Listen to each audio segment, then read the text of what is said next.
Welcome to the Neural Implant Podcast, where we talk with the people behind the current events and breakthroughs in brain implants in an understandable way, helping bring together various fields involved in neuroprosthetics. Here is your host, Neurotech. Hello, everyone, and welcome to the Neural Implant Podcast. Today's guests are from NeurotechX Services, is Radhika Gupta and Adam Sefler. And if you may remember, we had Yannick, who is the founder of NeurotechX, on a few episodes ago, but this is the consulting side, and this is the for-profit side of everything. And having built such a big network, Yannick decided to turn that into a for-profit arm and to be able to fund the nonprofit areas as well. Adam, Radhika, thank you so much for coming on the podcast. Do you want to describe yourselves a little bit and what you do? Maybe start with. Sure. I'll start there. My name is Adam. Thank you so much for having me on the podcast today. So a little bit about my background. So I'm a CPA and CFA by trade. So before jumping on the NeurotechX wagon, I would say that I had about 10 plus years of experience in a couple of fields, which have definitely influenced the direction that NeurotechX Services has been taken. And we'll see that very soon. But essentially, I've worked in several strategic and financial advisory firms. So on the strategic side, I've namely worked at McKinsey for a couple of years, both in Montreal and New York. And from that experience, I did a lot of projects ranging from preparing and reviewing strategic and business plans, looking at product and service expansion. So, if I have a new product or I want to go into new geography, what does that mean? What do I need to do? I also looked at organizational development. So from a senior perspective and a broader perspective. And one other key element, which again has influenced our offering, is due diligences, which can be done on a financial perspective, on a strategic and commercial perspective, on an operational perspective, but these are the types of projects I'd done. In terms of industry, I had worked quite a bit in medtech, but I had also worked across a lot of several other industries, from consumer products, the financial and investment firms, and other regulated industries such as transportation and others, which, interestingly enough, as we know in Neurotech, regulation is a key aspect. So definitely that was something that I had encountered in quite a few sectors.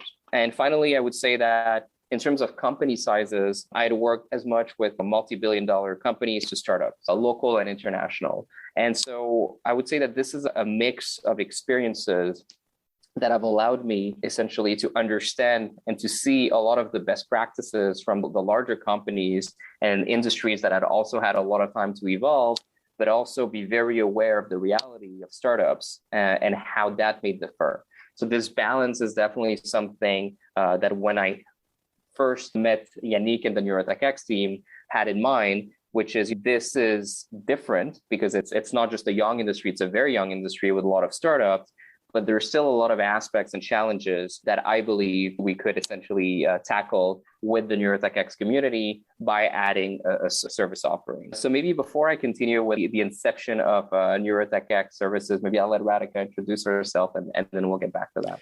Yeah, before she starts out, that's really interesting. I think the consulting I've heard, and you might say exactly what it is, but like 2 years in consulting is 10 years in the business, because you just always throw it into situations that are basically everything's on fire. You got to put out the fires, and then you get to learn the businesses very well, so you can manage it. And you basically learn trial by fire, essentially, and you can learn to manage businesses and everything very well. Is this accurate?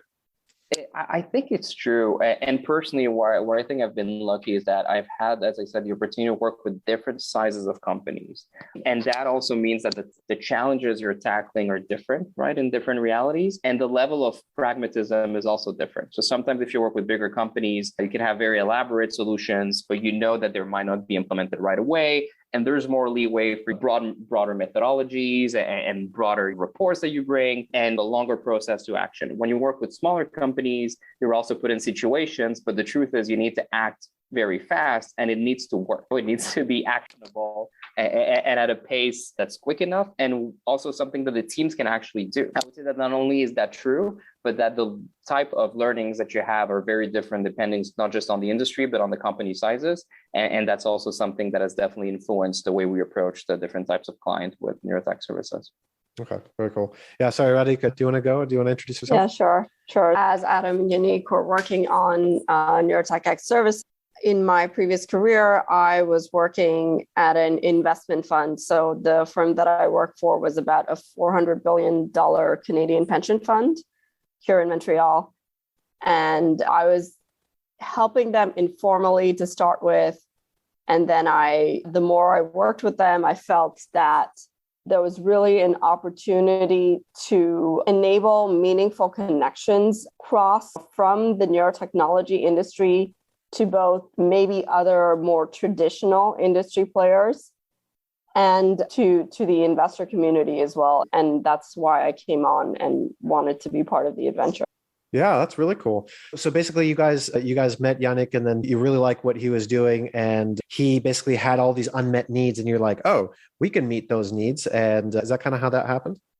A little bit, but I think, and it's interesting because I think what has been working very well from the NeurotechX and the community perspective is, and I know Yannick alluded to, is the bottom up, right? Like we have a lot of people, we want creativity to spur and come to the top and to essentially hear what the community needs and have also the community build it with several tools. For the services offering, it's interesting because when I met Yannick first, my perspective was a bit more top down. And that's also something that on the services side, we keep in mind, which given what the industry is experiencing, it's young, it's emerging, and it's cross-functional, right? You need expertise in neuroscience and engineering, psychology, and so on. I would say the idea also came a little bit from that perspective to say, you likely need to help startups, corporates, labs, and investors, and they will probably need a variety of consulting services and recruiting. So that was kind of without knowing more about it, this is a natural area which you will need because you will need expertise. There's so much of it that they want to have it in-house. If you're a small company, if you're a bigger company, well, you will need to hire to get it in-house, and it's not going to be easy to find the right candidates because this is a new, as I said, new industry with new needs. So this was also the idea of services to say, look, we've heard that there's some needs, but why don't we also test out the idea from a top-down perspective, talk about different types of offerings that we can provide, and then see if companies actually respond. One of the other reasons is that from a startup perspective, consultants are not always known or an obvious choice. But when you actually explain the extent of what can be done and how it would be done, there's very often an appreciation for a fast solution that can be deployed without necessarily hiring a lot of different people, which is not necessarily a possibility for a smaller company. So the way I've done it when I joined the adventure, Radhika came a little bit after, was in two steps. Number one was to support NeurotechX from a strategic perspective, because I think Yannick alluded to it. It was growing very fast in 2017. So we said, let's focus on the community. Let's make sure that we have the right initiatives that are growing, and let's start testing NeurotechX services there. So without having a whole other entity, which became Neurotech Services, let's test the waters, let's offer our services in consulting and recruiting, and let's see what comes up. And then if we felt that the need was really there, let's deploy this, as we said, service entity for all these different actors in a very structured way. And the history is that NeurotechX continued growing, the services were required. And so in 2019, 2 years later, we officially incorporated NeurotechX Services. And maybe one last point on that is that one thing that was very dear to our heart is to support the community, right? To make sure that we could leverage the talent from the community and essentially have a lot of thousands of people to choose from in a way, and to find them job opportunities or consulting opportunities, but also bring funds back to the not-for-profit. So the way we structured it essentially is that we have a licensing agreement where a portion of revenues goes back to NeurotechX, to the community. In that way, NeurotechX takes absolutely no business. It's not based on profits, it's based on revenues. As soon as NeurotechX Services has projects and essentially has revenues coming in, NeurotechX, without having to do anything in a way, can already benefit. And naturally, the narrative is that it helps the community both to find opportunities and to get money from the service entity. And obviously on the service side, to be an exclusive partner and have access to all the talent and all the startups that are coming up from the bottom up perspective is also very valuable. So this was really the narrative from the start. And I would say that we've been very happy to be able to have both entities progressing in tandem and really helping each other grow. Yeah, I think that's a very smart way to do it, because nonprofits are always begging for money. And so basically this kind of makes it a little bit more self-sufficient, and you can spin off a little bit of money as well. You guys alluded, Adam, you alluded a little bit to some of the services that you offer. Do you guys want to talk about exactly what services and what exactly people can expect from you guys? Yeah, absolutely. So essentially, let's split it, as I said, in consulting and recruiting, and then we can allude also to our future plans and how we're growing there. But for consulting, I would say a big part of it is strategic advisory. And just to be clear, this can be broad. So when you think about preparing or reviewing a business or a strategic plan, but it can also be functional. So marketing, product dev, sales, finance, and we'll go into that a bit more later, organizational design. The goal is really to support companies on different needs. And we've actually had one project where we essentially created, I would say, a whole division for a company that already had activities in Neurotech, but they wanted to create a whole startup within the company as a subsidiary. And so in that aspect, it was about building a team, looking at financing and grants, but also what would be all the technical challenges, the operational challenges. So when we say strategic advisory, we really look at it from a broad perspective, and we need to understand when the immediate needs are. So it's less of a, here's the cookie cutter approach, and here are the 7 steps we'll do for you and for you. It's more about, let's have a conversation. And if you need a broader plan because you're not even there, we'll do it and help you. But sometimes it's all about focusing on specific areas where there's the most value to provide. So we can really adapt from spanning a very broad set of functions and have a broader vision to focusing on one specific aspect where there's an immediate need. So it's a strategic advisory is the first one. The second one is due diligence. And one thing that's very unique and that we had a request for was to have an integrated due diligence, because not only is there a what you call commercial or strategic due diligence need, there's financial, there's operational, but also in our industry, there's tech. The company has a couple of patents, or some of them are. Is it worth a lot? Is there a risk? What can we expect for expenses on the regulatory side if they continue the way they're going? How special are they from a strategic perspective, but also from a product perspective on the technical side?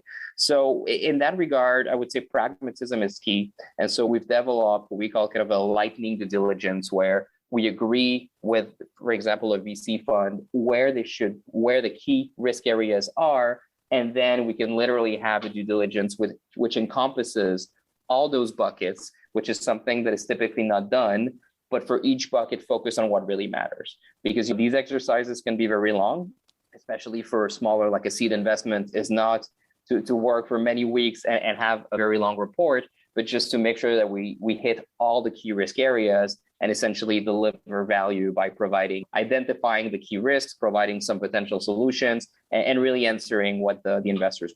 The last piece of the consulting services that we have, strategic advisory, due diligence, are let's call them other services, are just essentially our way to say, look, we have the largest community of experts in the world, 18,000 members, as was mentioned in the podcast with Yannick. So from the engineering side, the scientific advisory side, such as designing a clinical study, data acquisition, benchmarks, from designing curriculums. For example, we've created a neuro entrepreneurship class for university, from even creating events and workshop for any other that is not strategy or due diligence.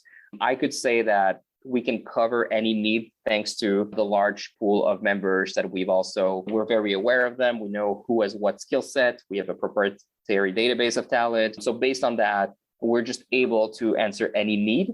But it's typically, when we think about startups, scale-ups, and even established companies, it is not as prominent as an ask than what we hear from a strategic standpoint, where it's often where the deepest needs are. So that's really consulting. And then recruiting, I know we have alluded to it a lot on the NeurotechX side. We have a job board. So we have the largest job board in neurotechnology. Company can post for free. They can also have visibility packages where they want the jobs to be showcased and to be discussed in our social media platforms and our newsletter. But I would say where we really also manage to support companies in a very high touch way is through headhunting services. So the two types of support that we typically provide there essentially is senior level management teams. So I need a CTO. We've even discussed CEO positions sometimes, right, where the company is growing and there's a new need. So it's actually a big decision to make for the current management team to say, we need a new CEO. These are the types of conversations that typically happen. And so for that, what helps is not only our experience in interviewing and hiring candidates at various levels, but we've also, both Radhika and I, for example, have expertise in actually evaluating senior management teams through either investment or advisory roles. So when we take these headhunting projects, we don't just look at it with a recruitment hat, but really also from what do we think the management team is able to do? Can we hire someone at an SVP level, and would they be able to grow to a CTO level? Is that realistic? What have they done before? So we really look at it from an advisory perspective and just trying to find a list of skill set and then applying a formula. And finally, for the recruitment side, the other type of roles beyond the senior roles are the niche technical roles. So naturally, being in our industry, there are some very special needs. Some of them require a very high level of expertise at the PhD with postdoc level, plus many years of experience in something very specific. So this is where I've alluded to it. Our proprietary database of talents is very helpful, where we can essentially find the best people for the job. Not only that, but for a headhunting project, what we tend to do is build internally at Neurotech Services, multidisciplinary team to provide for the project, which means that we will find technical people also to help us evaluate the different candidate we've identified. So there is really no blind spot at all once we make the recommendation to a company. Yeah, that's really cool. I really like this because it seems like a one-stop shop for all kind of strategy and business side of things. But a lot of these technologies are being spun off of university technology. And I really have a hard time of thinking of some that aren't because they are technical. But so basically, these are companies and everything led by professors, scientists, people who have been trained to do a very specific set of tasks. And then suddenly they're tasked with something else. It's like, okay, now you got to do all these things that essentially a McKinsey consultant would be doing. So somebody like you, and they don't necessarily have that skill set. So I think it is really interesting to have somebody like you come in and provide that kind of expertise. And you've seen hundreds of companies and hundreds of problems essentially within those companies. I think it's really cool. Yeah, I think this is really interesting. And then before we started recording, you guys were talking about, by the way, we've been planning on recording this for a long time. We've known each other, I think 6 or 9 months or something like that. But you guys have always put the brakes on the interview because you guys wanted to talk about some case studies. So do you want to share some case studies as well? Yeah, we'll do that in a second. Maybe one last point, because it's interesting, as you mentioned, scientists, a lot of the time, to your point, starting startups and how we can help them. Also working with, in this field, a lot of startups and scale-ups, as you mentioned. And so one last element, I think, which is important about our value prop that we had to think about from the get-go is that how can we bring the same quality and professionalism that you'll find at a top-tier consulting firm, while knowing that, for example, the top-tier management consulting firms can charge in the 6 figures for 1 week of work. So how does that compute? And so what we wanted to do from the get-go was really to develop a pricing structure which is startup-friendly, if possible, anytime when possible, aligns interests. So if it's recruiting through headhunting, it's a commission-based approach, and essentially be very targeted and actionable with our recommendations to really maximize the return on investment for our clients. Because we know that a dollar spent on a service support is something that has to yield something. In the long term, in the short term, it has to be clear, it has to make sense. So what we've done is we've adopted, I would say, that some of the best practices from the different consulting firms that we've worked at and the investment firms we've worked at, as well as the corporate experience we've had working in an actual company. What does it mean? What actually works? What doesn't? And just, again, always keeping in mind that the reality of startups in terms of resources and ability to implement. So really making sure that we coach them and we give them solutions that they have the money to actually implement, but also coaching our clients to do it with us, but also by themselves once we're gone. So essentially, one way also to do this and to make sure that there's a lot of value is to structure a project in multiple phases.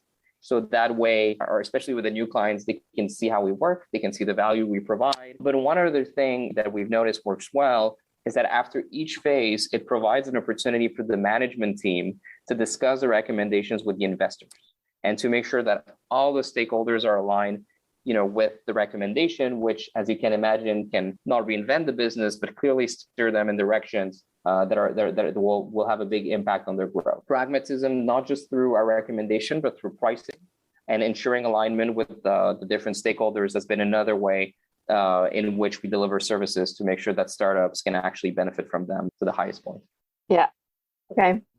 Now we can talk about the exciting stuff. I've been wanting to share this with you since you first mentioned this to the possibility of being on the podcast. This is by no means a complete list of projects that we have done because, as you can imagine, our projects span on for many months, and the range from projects coming right out of labs, as Adam mentioned, to setting up a whole new division for a larger company, to describing and setting the marketing strategy for a startup based out of Southeast Asia, to doing a C-level executive search mandate on the recruiting side.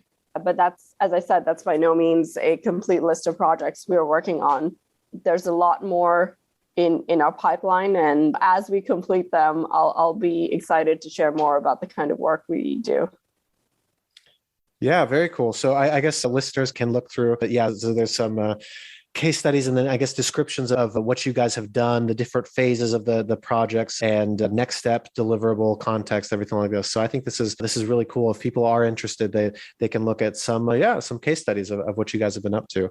Very cool. Yeah, and I think what's interesting is that if you go on that website, just with those few examples, you'll see that we cover companies in Canada, in Europe, in Southeast Asia, in the US, of course. And so it's pretty much really in line with what the vision for NTX services was, which was to really commercialize neurotech on a global basis.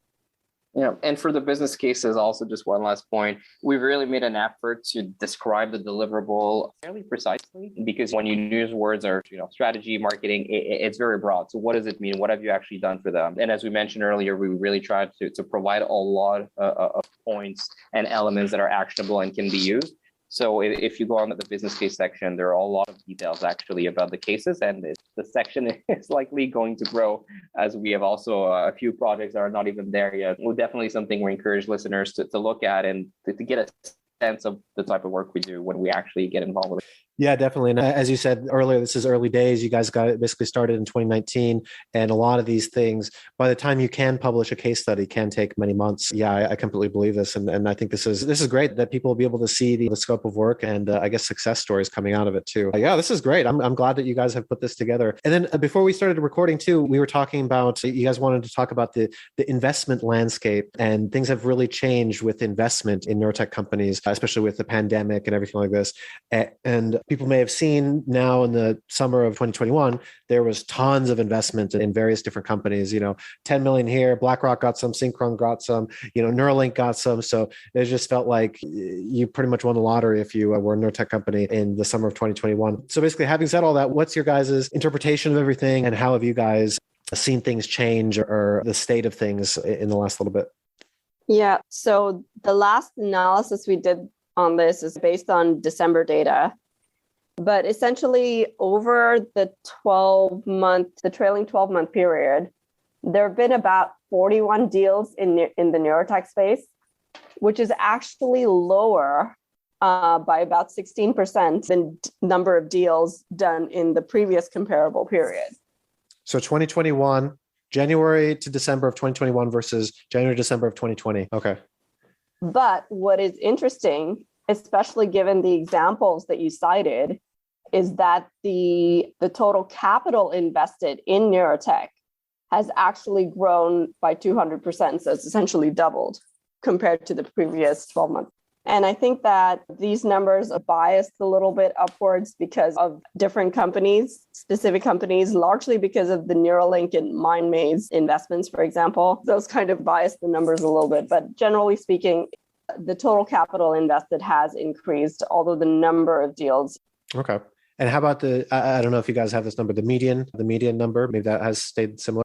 The median has actually, so what's interesting is that the median deal size also increased to about 6.5 million.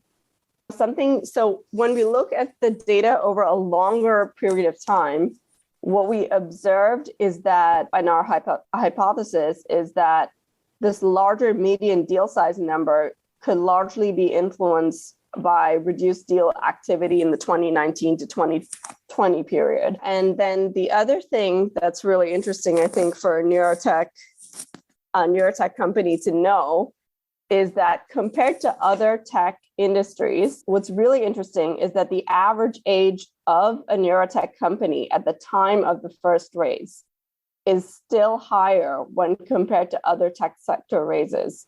So for a neurotech company, you're probably not on average, you're not going to get to your first raise until you're at 5.6 years or so. And we believe this is largely due to, one, the R&D heavy nature of the business that allows companies to benefit from non-dilutive sources of funding like grants, et cetera, but also partially because of like the high level of investor education required when you're pitching a neurotech company. Okay. Yeah, that's really interesting. Maybe, yeah, it is very science heavy and the grants are much more attractive than diluting your investments. That's really cool. And this report, is this something that you guys internally generated or is this something that you guys are sharing as well? It's internally generated. So we have a lot of, maybe this is a good time to talk about our future plans because I think it will all tie in and make sense once we elaborate a bit on that. And just before we go there, I think one thing maybe that's hopefully encouraging, right, for the startups is that if you look at the average time between rounds, it's actually 1.2 years. So the way we look at this is to say you might grow in an R&D environment. It might take a bit of time. And then as Radhika mentioned, if you go to and need to convince an investor, you probably need to have some things that are a little concrete because even investors in the field know how risky it is.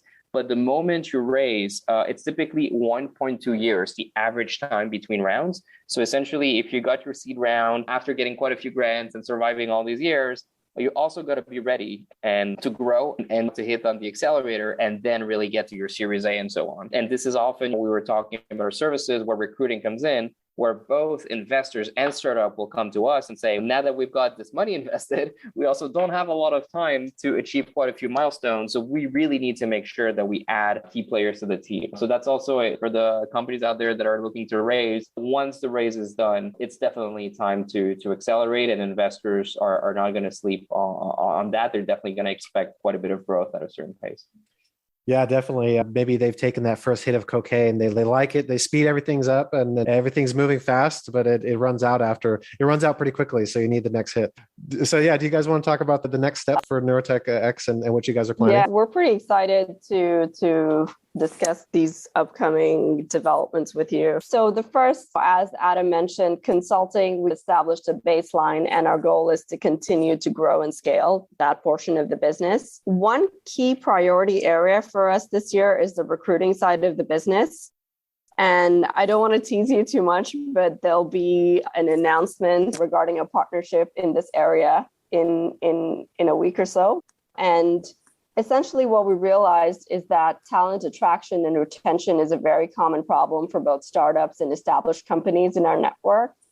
And our vision is to mitigate this problem by reaching a diverse global talent pool with the right skill set and with the interest in working in the field.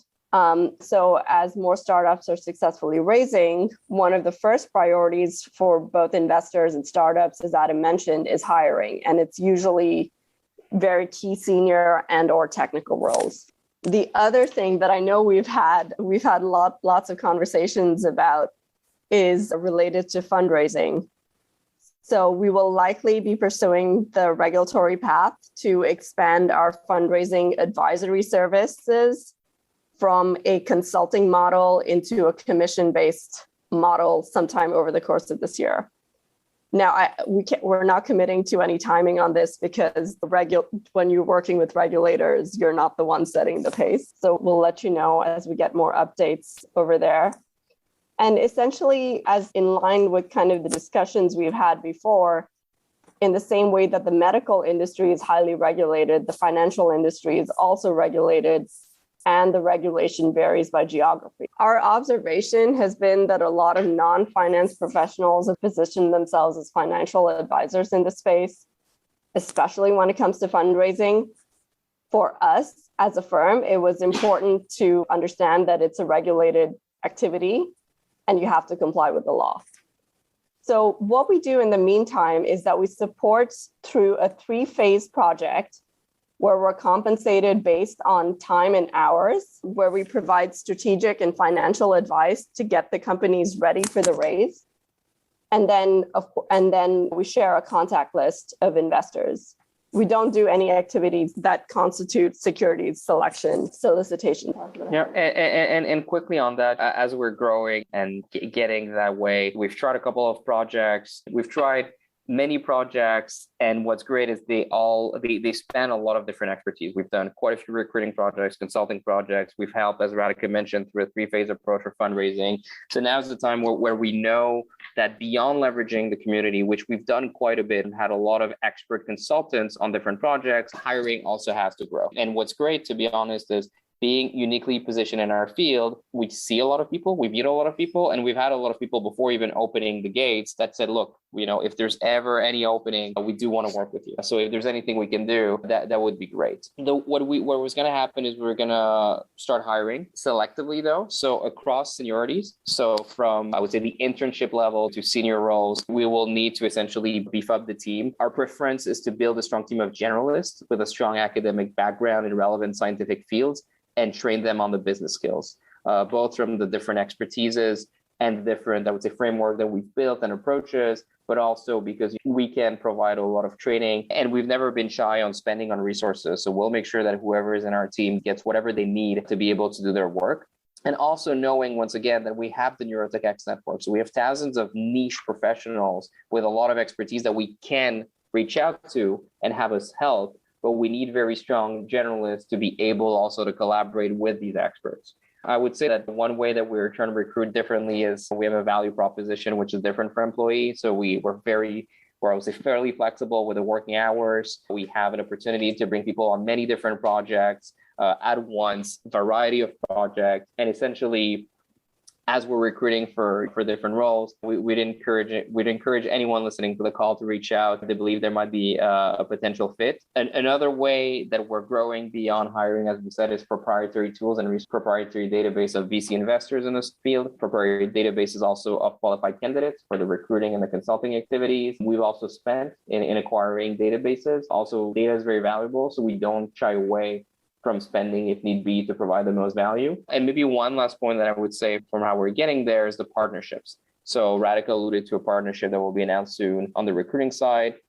But we believe it takes a village to provide all the span of services we want to provide. So we've also signed a partnership last year with Neurotech Network. So with Jennifer French, which I know has been helpful to you later in some of your activities in the field, and I'll let you allude to it. But she's been a great partner. And one example there is that what she provides in terms of services is patient engagement services. So KOL interviews, how can we increase engagement with influencers and patients? And so with such a partnership, for example, it really ensures that our services can cover the whole value chain and up to the patient. So this is where, in the same way we don't shy away from getting the right expertise and data, we're very happy and proud to get the right partnerships to make sure that there's really no blind spot whatsoever if a client comes to us for different needs. And finally, I'll just allude to it very at a high level, because not all of these have been announced yet, but we're also doing some work with a market intelligence firm in the UK with whom essentially provide a report on Neurotech startups that will raise awareness for these companies. And we just continue to collaborate with like-minded organizations. Being a couple of years in with NeurotechX, which started in 2014, 2015, what we've realized in the past 2-3 years is that